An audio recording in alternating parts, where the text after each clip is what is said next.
അതെന്താ ഫ്രീഡം സ്ക്വയറിൽ രാവിലെ ഈ ഡേറ്റ് ഒരു കൂട്ടം എന്ന് ചോദിച്ചിട്ടുണ്ടെങ്കിൽ അത് സ്വെറ്റ് സ്ക്വാഡ് ആണ് എന്ന് പറയാം നമുക്ക് അല്ലെ. Sweat squad. ഈ സ്വെറ്റ് സ്ക്വാഡിനെ കുറിച്ച് നമ്മൾ ഇതിനു മുമ്പ് കേട്ടിട്ടുണ്ടല്ലോ.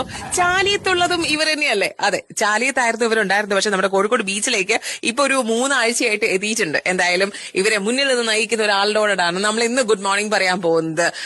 Abin, good morning. Good morning Lishna, good morning. How is the morning? Super morning. കാരണം ഏർലി മോർണിംഗ് തന്നെ വളരെ ജോഷ് ആയിട്ട് വർക്ക്ഔട്ട് ചെയ്യുന്ന ഒരു ടീമിനോടാണ് ഞാൻ ഗുഡ് മോർണിംഗ് പറയുന്നത്. അതെ അതെ അതെ അതെ. എനിക്ക് പേരാണ് ഇഷ്ടപ്പെട്ടത്, സ്വെറ്റ് സ്ക്വാഡ് അല്ലെ.